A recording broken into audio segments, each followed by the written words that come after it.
ओम श्री गणेशाय नम नमस्कार बंधुगण आपण मानकु आम यूट्यूब चैनल को स्वागत।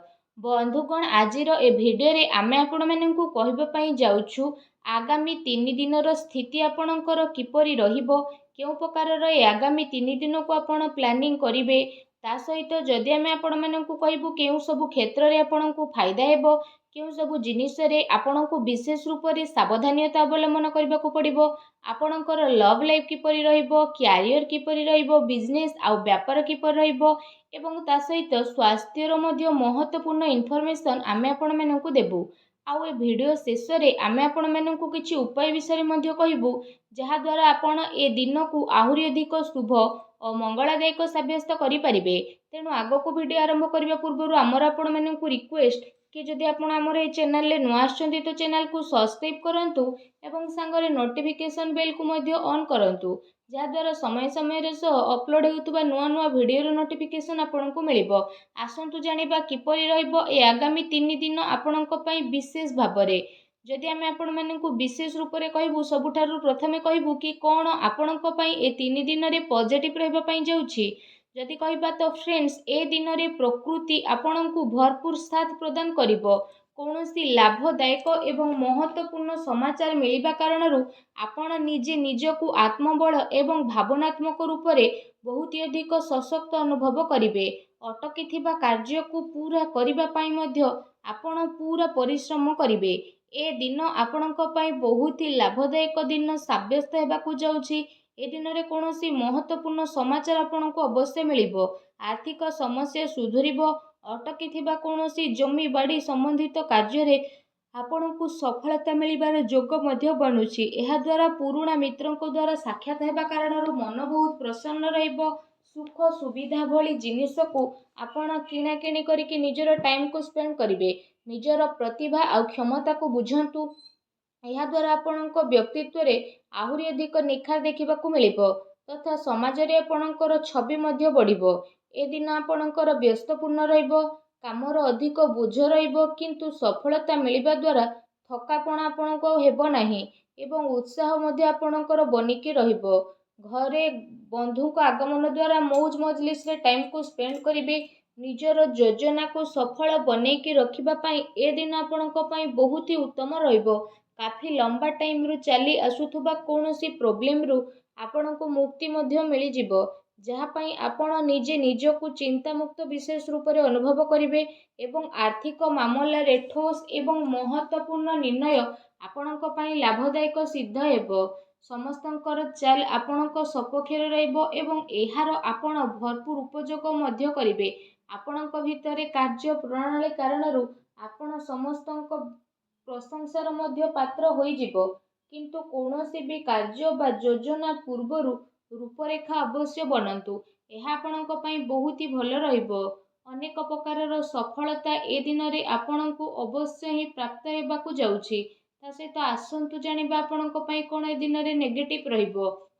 निजर क्रोध एवं तरतर भली जेपरि स्वभाव रे आपण नियंत्रण रखंतु। कौनसी संबंधित बा पड़ोसी सहित वाद विवाद भली स्थिति आपणकर उत्पन्न हेबो। उचित हेबो कि निजर कार्य उपरे आपण ध्यान दियंतु। अन्यर अजथा कथा को नजर अंदाज करंतु। मन रे किछि भूल बुझामणा बा आशंका हेबार विशेष रूप रे संभावना रहिछि। निजर स्वभाव रे नियंत्रण रखंतु, कारण केबे केबे आपणकर क्रोधपूर्ण बाणी अन्य को आहत मध्य करि पारे। एहा सह संबंध रे मध्य आपणकर कटुता आसे। आय संसाधन रे आपणकर कमी आसीबो, किंतु खर्च मध्य आपणकर बढ़िबो। सेथिपाई निज बजेट अनुसार खर्च करंतु। किछि अस्वस्थता मध्य आपण अनुभव करिवे, किंतु आपणकर कॉन्फिडेंस आपणकु एक्टिव बनेकी रखिबो। एहा सहित जदि कहिबा अन्य कारणरू कौनसी प्रकारर धन हानि मध्य आपणकर होई पारे। भाई भौणी सहित निजर संबंध को खराब ना हेबाकू दियंतु नाही। एहा द्वारा अकारण रे ही आपणकर चिंता उत्पन्न हेबो।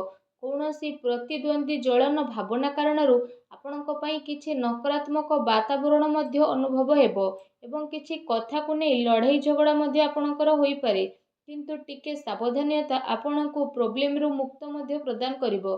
घर बड़ वृद्धंकर अवहेला आदु करंतु नाही। केबे केबे भूल बुझामणा एवं अलस्वामी कारणरू ଆପଣଙ୍କର ବନୁଥିବା କାର୍ଯ୍ୟରେ ରୋକାବଟ ମଧ୍ୟ ଆସିପାରେ। ଏହା ସହିତ ନିଜ ବିଚାରରେ ମଧ୍ୟ ସୁଧାରତା ଆଣନ୍ତୁ। ଏହା ଆପଣଙ୍କ ପାଇଁ ବହୁତ ହି ଭଲ ରହିବ। ଆସନ୍ତୁ ଜାଣିବା ଏ ଦିନରେ ଆପଣଙ୍କର ଲଭ୍ ଲାଇଫ୍ କିପରି ରହିବ। ବୈବାହିକ ଜୀବନରେ ସାମଞ୍ଜସ୍ୟ ଆପଣଙ୍କର ରହିବ। ମନୋରଞ୍ଜନ ସମ୍ବନ୍ଧିତ କାର୍ଯ୍ୟରେ ଆପଣ ଆପଣଙ୍କ ଟାଇମ୍ ସ୍ପେଣ୍ଡ କରିବାରୁ ପରିବାରରେ ହାସ ପରିହାସ ଏବଂ ଖୁସିର ମାହୋଲ ରହିବ। ପାରିବାରିକ ବାତାବରଣ ଆପଣଙ୍କର ସୁଖଦପୂର୍ଣ୍ଣ ରହିବ। ପ୍ରେମ ସମ୍ବନ୍ଧରେ ମଧ୍ୟ ପ୍ରଗାଢ଼ତା ଆସିବ। ରୋମାଣ୍ଟିକ ମାହୋଲ ରହିବ ଏବଂ ନିକଟ ସମ୍ବନ୍ଧରେ ଡିନରରେ ଯିବାର ପ୍ରୋଗ୍ରାମ ମଧ୍ୟ ଆପଣଙ୍କର ବନୁଅଛି। କାଫି ସମୟ ପରେ ଘରୁ ବାହାରିବା ଏବଂ ଲୋକଙ୍କ ସହ ମିଶିବା ଆପଣଙ୍କୁ ଖୁସି ଏବଂ ଶାନ୍ତି ପ୍ରଦାନ କରିବ। ପାରିବାରିକ ବାତାବରଣ ଖୁସି ଭରା ରହିବ।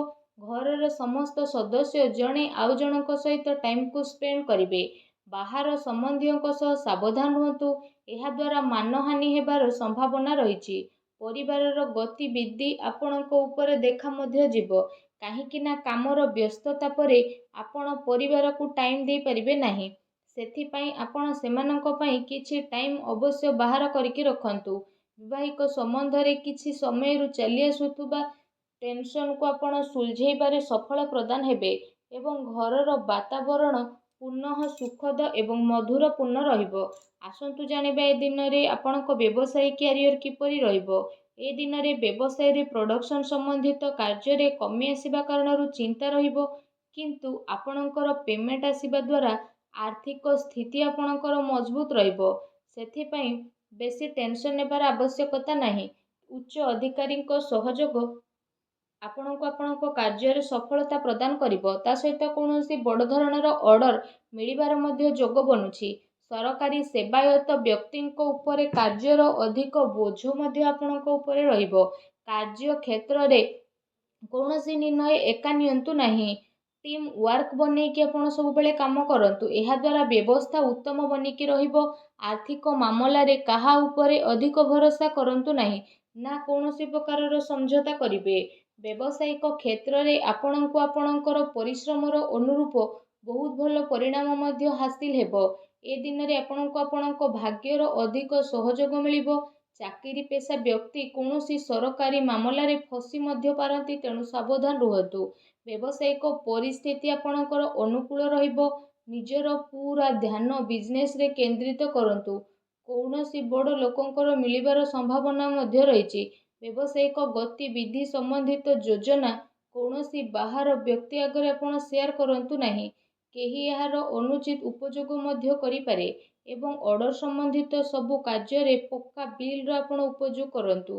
ଚାକିରି କରୁଥିବା ଜାତକଙ୍କ ପାଇଁ ଏ ଦିନ ବହୁତ ହି ଲାଭଦାୟକ ଦିନ ରହିବାକୁ ଯାଉଛି। ଏହା ସହ ଚାକିରି ସମ୍ବନ୍ଧିତ ଏ ଦିନରେ ଆପଣଙ୍କୁ ବହୁତ ହି ଭଲ ଖୁସି ଖବର ଅବଶ୍ୟ ହିଁ ପ୍ରାପ୍ତି ହେବ, ଯାହାଦ୍ୱାରା ଆପଣଙ୍କୁ କାଫି ଖୁସିର ଅନୁଭବ ହେବ। ଆସନ୍ତୁ ଜାଣିବା ଏ ଦିନରେ ଆପଣଙ୍କ ସ୍ୱାସ୍ଥ୍ୟ କିପରି ରହିବ। ଗ୍ୟାସ୍ ଏବଂ ଏସିଡିଟି ଦ୍ୱାରା ଆପଣ ପ୍ରୋବ୍ଲେମ ରହିବେ। ଖାଦ୍ୟପେୟରେ ସଂଯମତା ରଖନ୍ତୁ। ବ୍ୟବସ୍ଥିତ ଦିନଚର୍ଯ୍ୟା ରଖିବା ପାଇଁ ଆପଣଙ୍କୁ ଆବଶ୍ୟକ ରହିଛି। ସ୍ୱାସ୍ଥ୍ୟ ମୌସୁମୀ ପରିବର୍ତ୍ତନ କାରଣରୁ ଥକାପଣ ଆପଣଙ୍କୁ ଅନୁଭବ ହେବ ଏବଂ କମଜୋରି ଅନୁଭବ ହେବ। ନିଜର ଇମ୍ୟୁନିଟି ସିଷ୍ଟମକୁ ଷ୍ଟ୍ରଙ୍ଗ କରନ୍ତୁ।